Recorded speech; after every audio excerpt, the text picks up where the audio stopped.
Now I'm trying to make sure that when they're listening, we have something to say. Well, the best part of a good podcast is that there's not anything being said.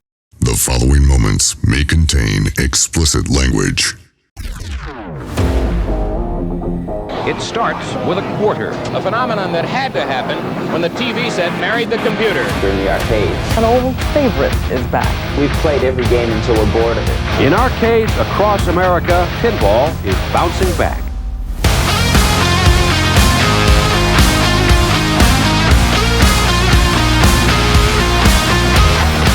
Ladies and gentlemen, welcome to Modern Man in Search of High Scores. I'm Lawrence Adams, and with me, as always, recording from 9 3/4 in SoCal, California, Dean Robley. Dean, how the hell are you, brother? Hey, buddy. Thanks for waking me up. Yeah.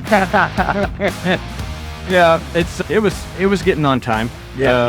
It was awesome. I wasn't the only one waiting this time, so. Yeah, very much a creature of the night. I've always been this way. But Well, you run this place, so, you got to be up until what, like 3 a.m.? usually if I try to get out of here by like 6 a.m., I'm like, good. Yeah. That's like an hour after I wake up to go to work. That's not even happening for me. Right, favorite shift. On today's program, folks, we are going to be covering a topic with more curves than a classic playfield and more heat than a Bally Transformer in August.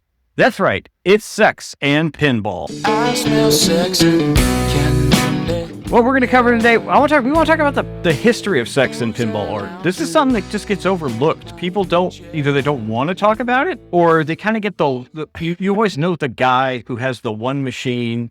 In this case, it's you. You have Bad Girl. Oh, you bet I do. Which is like Yeah. just the sickest. They just don't make stuff like that anymore.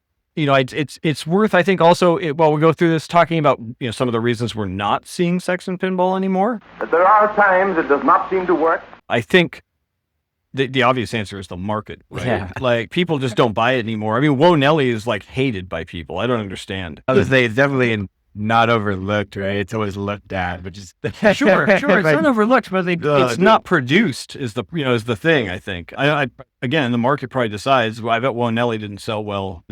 I'm just mentioning Whoa Nelly because that's the most recent one, right? Yeah. Like that's what came out most recently. Yeah. And I think talking about whether or not it's a good thing that sex and pinball art is going away, I think you probably can guess our response to some of that, but I think it's worth talking about. Don't be a square. But Just get canceled on this one. Oh, I love it. But first, it's arcade and pinball news.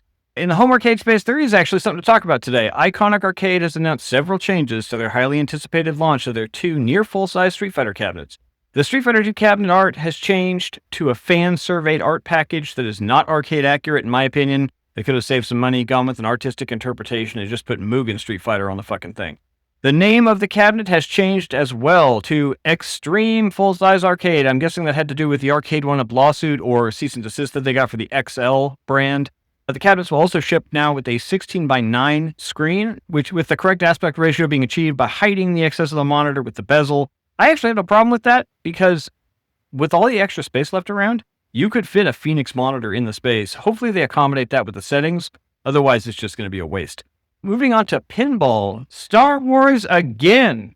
Now this is pod racing. Did you have time to see this? No. So Star Wars was officially announced. It's called Fall of the Empire. That's all they've shown us is the logo. Is this the Jar Jar Binks? No, but so it looks more like it's kind of like what they did with King Kong, where it's an original Star Wars story taking place somewhere in the universe of it all. Star Wars universe, yeah. Like we need that really. What is that called? Like fan fiction? Basically, Yeah. it's fan fiction. That's what it is. Except they got paid to do it, so they're not fans. I guess they're professionals.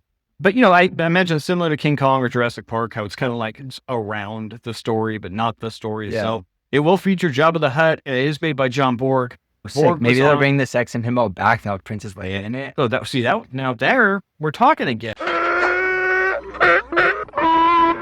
And now we're talking. We've run it all the way back around to our topic. That would actually be pretty cool. Borg was on a stream with Jack Danger.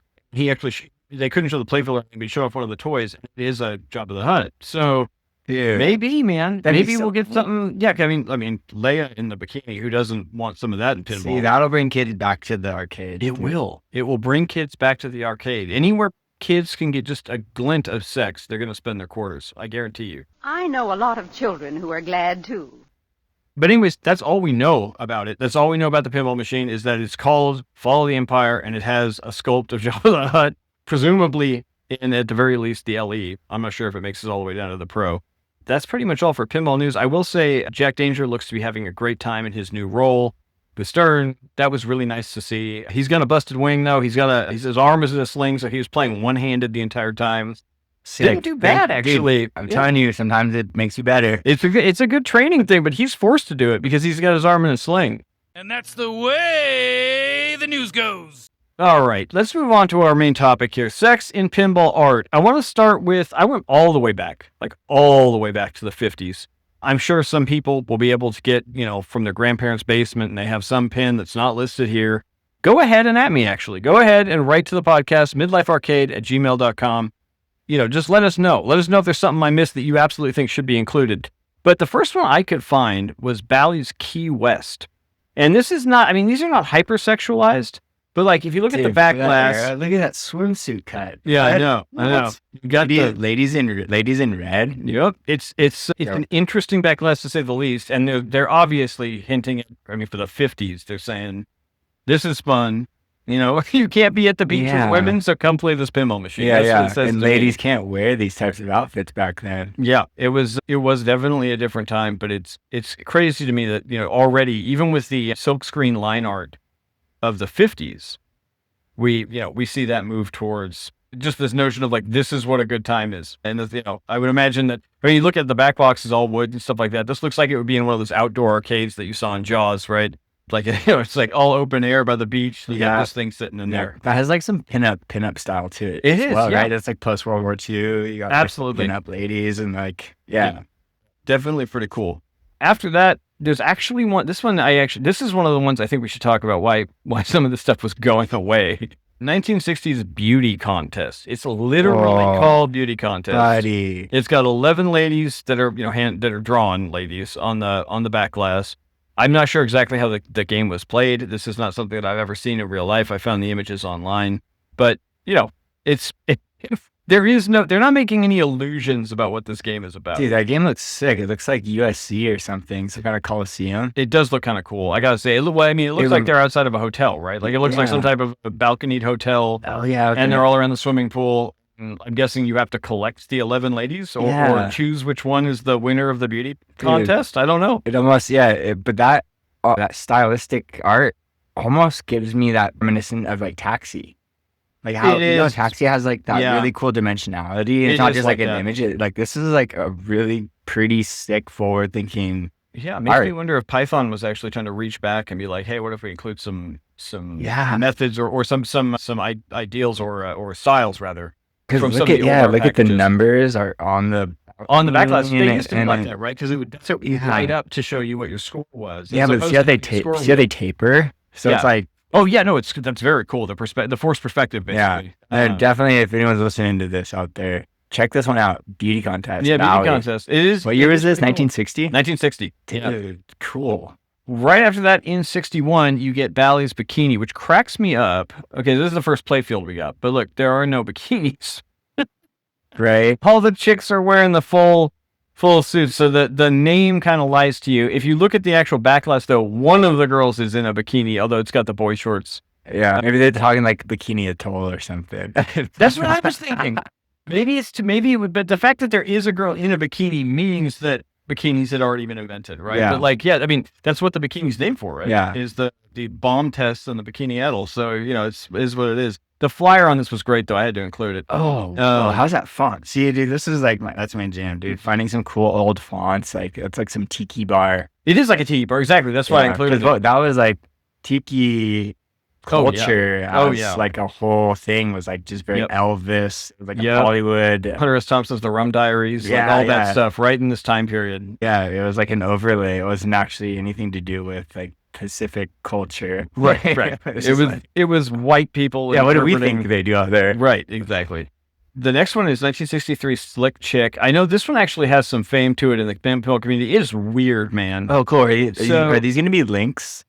I'll put all this. I'll put all these in the show notes. Yeah, for everybody, so people can click on. Yeah, for sure. This is almost Playboy. It's almost Look Playboy. at this. I know, that's what's weird I to me. wonder. I've never, dude. Thanks for doing this research, man. Of This course. is crazy. So yeah, it's if you take the time to look at it, it's beautiful women, hand drawn beautiful women, or pan painted or whatever, and then they're very rabbit themed, and there's also like what can only be interpreted as a horny hair. Those are definitely dude rabbits. Yeah, that's a jackrabbit for sure.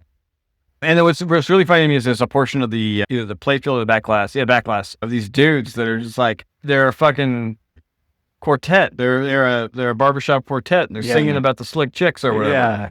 I have no idea what rabbits, women, and barbershop quartets have to do with each other, but they're all in this pinball machine, and I am here for it. I don't know. There's a narrative. There's a narrative to be. There is a narrative, but I haven't figured it out yet. And maybe if we were back in the imagination, 1961, it would make total sense, probably. Yeah, look at the bar stools, dude. Oh, they're on stage. They're on stage. Yeah, I guess you're right. Now it's starting to make sense. Oh, cool. A little bit. She's a photographer. Is she taking a photo? Yeah, she's taking a photo of the chick on stage. They're listening to the barbershop quartet. Must be some type of talent show, I'm guessing. Is it Gottlieb? It's a Gottlieb, yeah. Oh, dude. Amazing. It is pretty cool. I gotta say. I'm not sure what year was Xenon. I have that coming up. Let's see. Because Xenon... 1980. Okay, perfect. So that, yeah. Way to float that one in. I went through the ones, I don't have photos for the next ones because they're so well known. Dean and I could just talk about them. But of course, there's Xenon, right? It's got the female robot, female alien motif, right? So, yeah, if you ever type in Suzanne Ciani, right? Yeah. She's one of my favorite composers, really influential in like the beginning of West Coast synthesis with Don Buchla. She was at Stanford at the time. I believe she's at Stanford. So that whole little like mini documentary, dude, she was the first one to bring female vocals into a pinball machine. Wow. And so she recorded all of her own like sounds and noises in grunts, dude. If you type in Suzanne Ciani into Google with pinball, dude, it's so radical. She's just sitting there just like, and it's just like the whole thing. And like, you put a quarter in the slot of the machine and it's just like, and you're like, what? Right. What little kid isn't going to want to put more quarters into that? That's amazing. You got to be kidding me. So give it up, Suzanne Ciani, dude, for putting female vocals in. Yeah, I'll have to find some links. Like that sexualizes the entire machine. Yo, yeah. That's kind of a point that I was going to arrive to later, especially once we get to things like Elvira, where it's like when you have the audio package with the art, it has this kind of naughtiness to it, right? Where like you're almost like it's loud in public, and so maybe I shouldn't be. And you're like this little kid, and you're like, I'm just gonna go to the arcade, right? Exactly. I mean, our generation, we'll get to Elvira later, but our generation grew up with Elvira. And so that stuff was like, it came out at certain times of the year. Yeah. And he was like, what even was Elvira to our generation except some beautiful woman on TV, right? Yeah. It was pretty incredible. You also have Fathom. Fathom has beautiful artwork. It's got the sirens, the mermaids on the back glass and playfield. They all look very alluring, and it all looks very dangerous because they are like attacking the sailors. And so Fathom's very cool. Medusa, of course. 79, I believe, was Future Spa. Yeah, Future Spa I was going to mention as an honorable mention. Let's just talk about it now. Future Spa is sexualizing in both ways. Dude, right? There are men and women. All the ways, dude. Yeah, Just like a guy just like having his way with himself in the hot tub. Right, some like, other woman's just like taking a breast milk shower. Right. It is and bizarre. You're like, wow. Yeah. It is like bizarre. that's just pushing. Yeah. Someone was coked up. Yeah. That means. Someone was drawing on cocaine. They're like, this is what the future is. And then the other guy is in the corner just like so jacked on steroids. Just like, Yeah. You know what? That game shoots pretty good too. Yeah, I don't know. They had it at Lynn's for a long time. I used to love it, dude. Yeah, it's a double wide. It's sick. Yeah, it's just weird. And I don't super Future Spa. Whoever did that. And then of course, a good one. Then of course you have Medusa. I'm gonna lump these in together. Medusa and Centaur. You have very sword and sorcery type fantasy stuff. Oh yeah, and Paragon. I mean, dude, Paragon as well. The reason this is one of my personal favorite topics because when I go to an arcade, dude, I go through and I just go around and just take photos of like all of these like radical like hot chicks on all the things. I just have like in my phone. I use them for like collages. So like Iron Maiden, right? Dude, Iron Maiden. Yeah, Iron Maiden got some. So many, like, there's so many cool good ones, and you're like, you kidding me? Like, the one chick's like grabbing a tentacle, just like, right. Yeah, I know what you're talking about. Yeah. Like, I'll have to find some Iron Maiden art to put on here. I didn't include it because I figured it was so well known and we have so much to get through. Yeah. But I'm like, very excited about no, this but topic. you're right. It's a great topic. So then, to a certain extent, let's move on to what we're really talking about, right? Yeah. Bad girls. We're talking about that. I did not know this. This is why I included this image, and I'll include it in the show notes for you listeners. Bad Girls actually sent out a pink and white garter with Gottlieb's logo on it and the Bad Girls logo on it as well. I mean, this thing is like, that's got to be the best advertising I've ever seen. Yeah. Are any of them wearing it? That'd be so funny. They're sending out like women's clothing. Yeah, no, they're all wearing socks. Okay. Yeah, maybe a garter or two I see, but like that is just like, yeah, fishnets, dude. How we're gonna advertise this machine? How do you get that backlash, dude? Oh, I know. That's the I'm just flyer. gonna print this poster out. Yeah, I'm sure you can find some alternate backlashes. Right. Those chicks are rigging. Yeah, I know. That's 1980 in a nutshell right there, right? That's 88, baby. Right. That's why you wanted to go out in 1988, was those girls right there. Especially, it's a point of Santa Cruz pride, I think. Yeah. Also, it's around the same time you get Pink Floyd's Dirty Woman. All the mentality was just kind of raging through the culture at that point.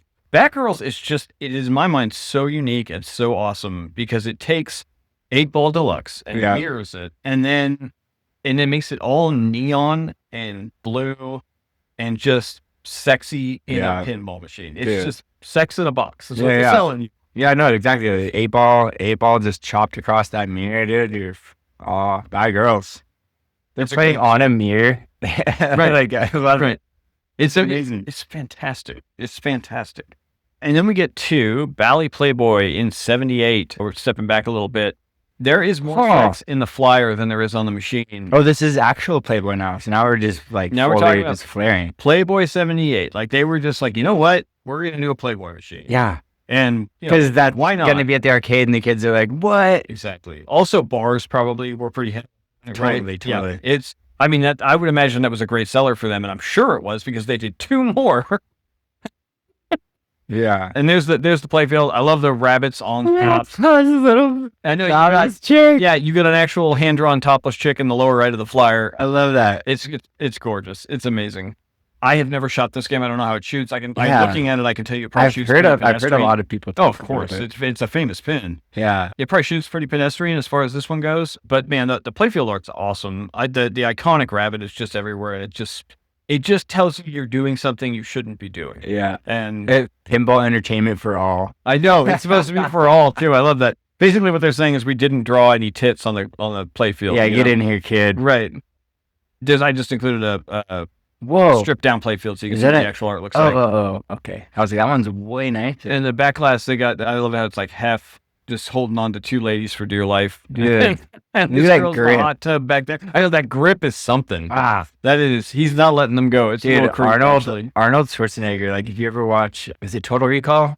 Yeah. It might Total Recall the way he just holds that one chick behind the neck. You're like, bro, people don't handle each other like that. I think it was Sharon Stone's character, right? Yeah.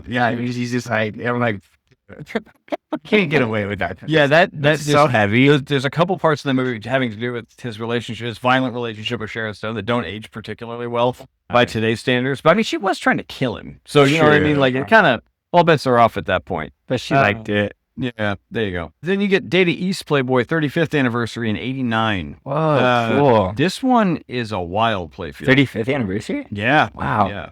It had already been out for that long. I guess so, man. How old was Hugh Hefner? Well, dude, Hef lived to be what? He was at least almost 100. Wow, I think so. Yeah, that's good as far as when I was growing up. I saw him. All right. Dude. Don't quote me on that, but I mean, he had to have. Yeah, shout out all the vintage Playboys. We have one of our homegirls, Emma. Shout out Emma, dude. She chops up old vintage Playboys and does cool collages. So we actually have one of these pieces up here. Is that your flipper? That paddle, yeah. Yeah, dude, the paddle is awesome. Every time I come in, I'm like, I didn't know that was Playboy. I actually kind of assumed it was like French pornography. Yeah. I know just because of the composition of the shot or something, but I guess it says Playboy at the top. I don't know why I didn't see that. Maybe because I'm looking at the check. Yeah. No, it's just classic, dude. It's like such a beautiful era. Yeah, it's just like, yeah, and it's cool. Just like, I mean, and this screams the late 80s right there. Oh, absolutely. That's just, you got the blonde chick who's a tall blonde chick in white lingerie standing in front of the Playboy machine. Is there, what's on the machine? Is that it's like a ribbon, like from a present or something. Yeah, They got the balloons back there and stuff like that. The back glass this time is much more photorealistic. It's just a picture of Hef with the girl, probably the girl in the flyer. It's hard to make out, and a bar full of people behind him. And that's the modern 35. Wow, look at that. That's the back glass shown. That's like the actual like grotto and stuff too, huh? I think so. Yeah.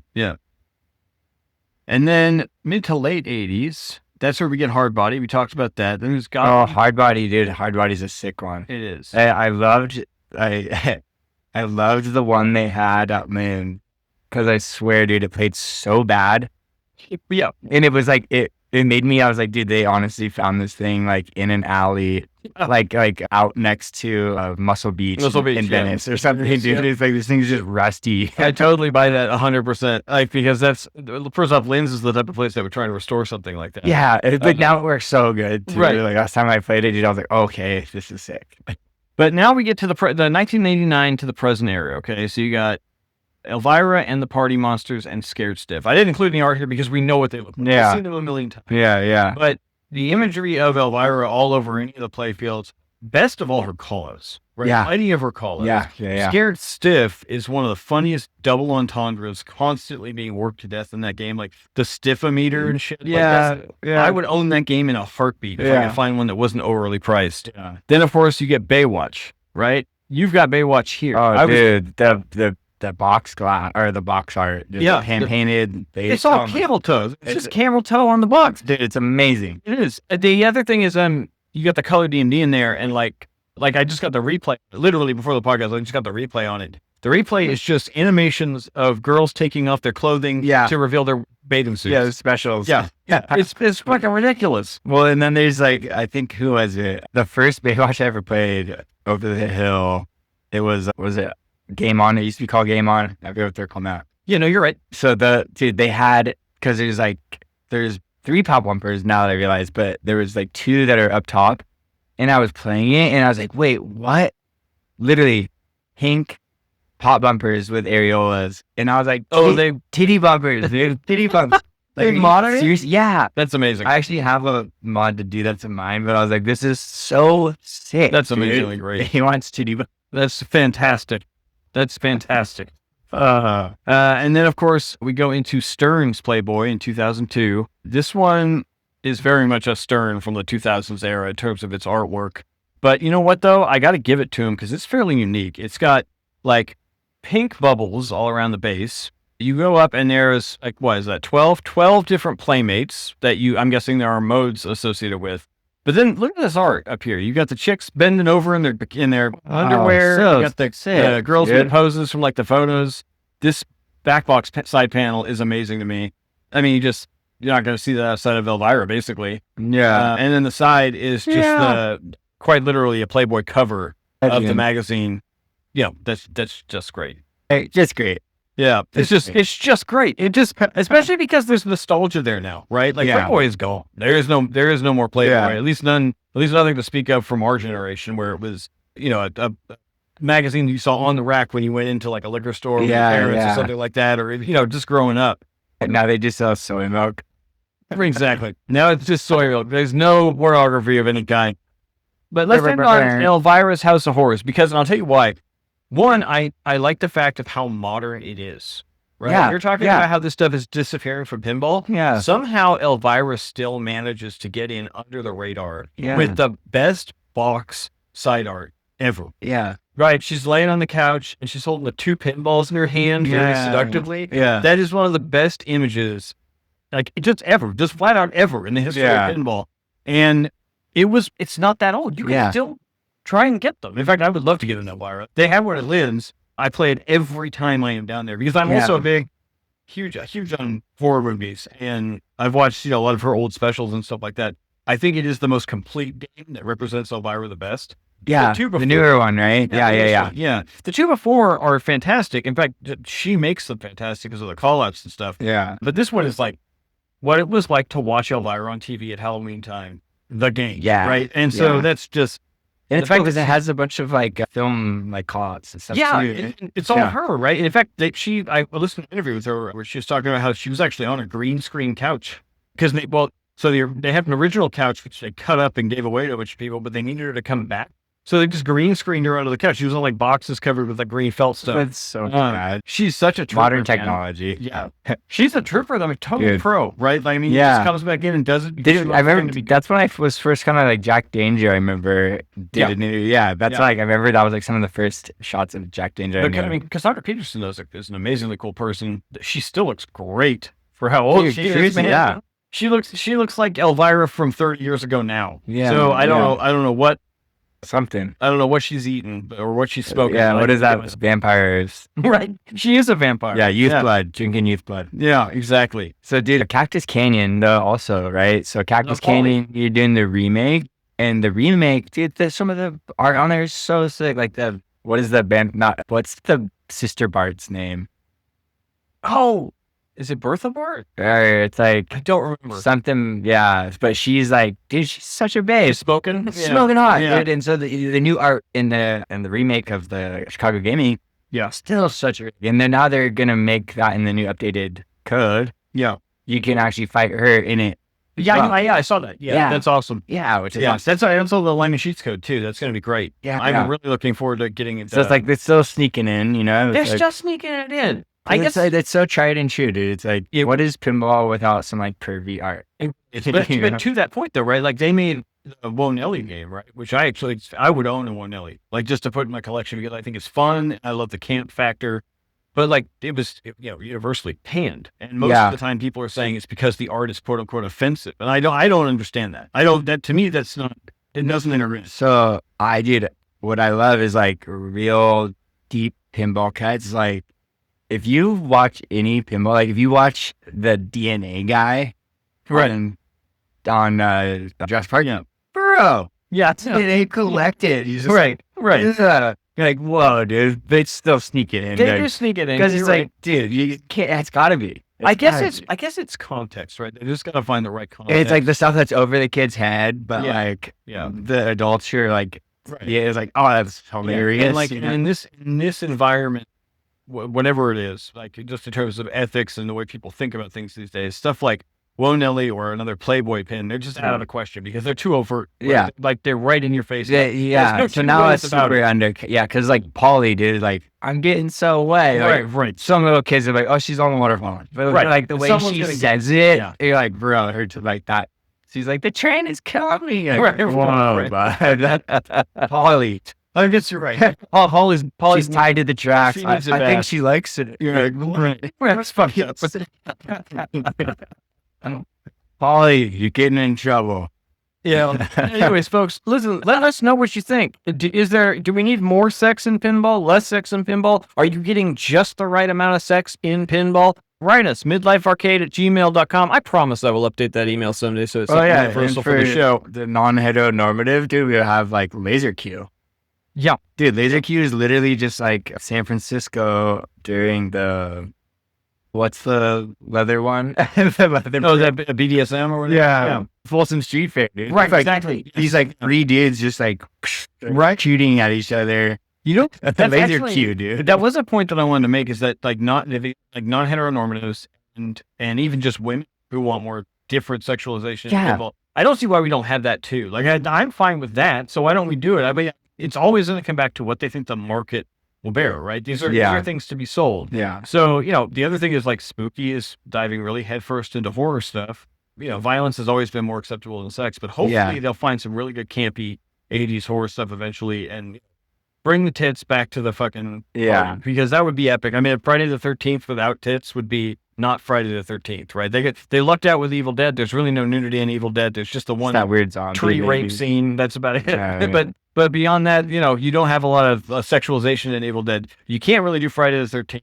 They put the tits in Halloween, so they'd be good on that one. I actually didn't think about that. They did put the tits in Halloween. Hey, they put Hermione in Harry Potter. That's all I care about. Yeah, you're right. You're right. That's already win. It's already all right, let's see here. What's next? I want to talk about repairs. Say anything we're fixing up or anything we plan on doing. Yeah, I'll go first. I have the from Scott Denise's pinballlife.com. Check it out, folks, if you haven't already. If you own a Bally or a Williams, you're going to need to check them out eventually. I got the micro switch with the extended arm because in the Shadow, like there's a known issue where if the ball goes up the left ramp and goes to the right, it either hangs on it because the thing is too stiff or it hits it too fast for the processor to recognize it. So sometimes you'll hit the ramp perfectly, but it won't register. And so it's a known issue. I looked this up and found out I was surprised. And it's not an opto? It's an actual micro switch. Oh, okay. So what Scott came up with was a micro switch with this really long arm on it so that it doesn't trigger till further down the habit track. Yeah. And it works like a charm, apparently. So I'm going to put that in. And then also, this is going to be like Super Shop weekend because we got a 3-day weekend coming up. So I'm going to finally bite the bullet and take the ramp off of my Ghostbusters and redo all the rubbers underneath into white because that's what I've been wanting to do forever. I'm going to time myself. I might even actually film myself and do it like time lapse on it. Yeah, I might even. I could do that. I could actually do a time lapse on it, or I could do a live stream. See who wants to hang out with me while I'm replacing the ramp on my fucking Ghostbuster. I mean, not replacing the ramp, but the rubbers. I have a feeling it's going to take a long time. I would imagine 2 hours. If I get done with it under 2 hours, I should win something. What you got going on? What do you still? You got? I got Houdini back together. That was funny. It was like I was, because the stage mechanism it gets beat to hell, and the little spot welds that were on there just didn't hold up. And it was funny because one of our dudes, Quinn, he was telling me, he's like, dude, I bet you no one has ever taken that apart, welded it, and put it back together. And I was like, I don't know, that's pretty funny because I bet like most people are just like, oh, I'll send it back. Yeah. And who knows if American Pinball is going to weld it? They're not. They're just going to order new one from China. I would say at this point you might as well get used to fixing it yourself with the way things are going with them. Right? Yeah. It's just like I was laughing. So I actually tagged. I put a little random social media thing together, and I tagged American Pinball. I was like, check it out. Nice. It works insane. It works so good now. That's awesome. Beefed up that, but yeah, everything here just needs a solid cleaning. Yeah, I've noticed a couple that do, but I mean, you have enough to do. Like we were talking with Matt on the last episode, and where I was asking him about, is it more like the Golden Gate Bridge or is it more like being an army medic? Yeah, and I was thinking about it later, and I was like, I bet kind of both. I bet it's both, right? I bet cleaning. Every once in a while, I was like, but now it's just like I just want to start at one end. Exactly. Yeah, that makes perfect sense to me. And it's hard when you get in sometimes though, because it's like the curse and the blessing of being super observant. Right. Next thing you know, you start really digging deep. Right. You got everything off. And you're just like, oh, I should do it. And then instead of just being like an hour, you're like, dude, I'm like 3 hours in on one machine. Yep. How am I going to ever finish all of these? That happens to me all the time. I start with one and then all of a sudden all the plastics are off and I'm scrubbing everything down. And I'm I did not want to make this that big of a job. So it's like, what is it? It's like, I remember, because I can't really read, but I took like this speed reading class when I was younger in college to just like help me. Sure. And one of the key takeaways from that was like, set your objective for, like, it could be for anything, right? Whether it's like reading, you're like, okay, do I want to read this to like know it? Do I want to read this to like have all my like definition, or am I just going to skim it? Right. Or what are you doing? So you set that like intention beforehand. That makes sense. Am I gonna go deep on this one, or am I gonna like allow myself to go deep, or am I just gonna be like, I want to do this in like 20 minutes right now and just blast through like 5 of these? Yeah. So it's like trying to set that intention before even getting into it. Sometimes is like keeps you on track. Yeah. Certainly understandable. And then like setting a timer. That way I'm like, oh dude, I'm getting into the weeds right now. Like just tend to back off. Back it off. Like, come back to this one. That's a good point. I've been waiting on Ghostbusters because I just know it's going to take forever, and like I have to have the energy. Yeah, and that's the thing, because then you get it in your head. You're like, I know how long this is going to take. Right. That's why Houdini took forever, dude. Because I was like, I know how long that was going to take, and I know it was going to suck. Yeah. Because it's just a really deep mechanism. There's so many things that have to be taken off to get into it. Sure. And and sometimes you just build that narrative in your head before you even do it. And it sucks. It sucks doing that. On the more exciting side of things, look, I'm just looking at my financial future. It looks like I'm probably gonna be able to get Jaws Premium back in April. So I'm looking towards that. I don't know if they'll be making it then, right? So I might be screwed. But at least the premium. We'll find a way to get some sparkles on it. Right, exactly. And then, but what that means is I want to get something between now and then. So I'm looking probably next month or October at the latest. You know what I really want is a Bram Stoker's Dracula. If I can get my hands on one of those, I will pull the trigger. If not, it's looking like Data East Jurassic Park. So, I'll be happy with, dude. Either one I'll be happy with. But yeah, one or the other. If I can find, if anyone out there has an awesome Bram Stoker's Dracula they've been thinking about pawning off, reach out to us, midlifearcade@gmail.com. But yeah, I'm trying to build the collection act, so I'm going to be pulling the trigger pretty soon. We might have something new coming in here. It hasn't been locked in, but one of our members was talking about bringing something in. Oh, nice. Which could be a fun addition. I still haven't gotten bored with the collection you have now, so I can't complain. It may be a modern stir. So. Oh, sweet. Anyways, folks, we want to thank you so much for listening. And also, if you haven't checked out our last episode with Matthew Talley, the audio came out a little rough. Look, we were recording outside of a pinball establishment with the doors open in the summer breeze of downtown Monterey, or Seaside, rather. You're lucky it didn't sound like the microphone was stuffed in a paper bag across the room. So, dude, we could do that. Yeah, we could. Because rough audio, that's just textures, guys. It is. I like texture. So. But it all came out, and the information in the episode is amazing. So, and I want to we definitely both want to thank Matthew for coming on the show, lending his name to us when we're getting started out here. We have some other great guests coming up here in the near future, so be sure to stay tuned for that. Until then, this is Lawrence Adams and Dean Robley from 9 3/4 saying, may all your scores be high and may all your balls be extra. We'll see you next time.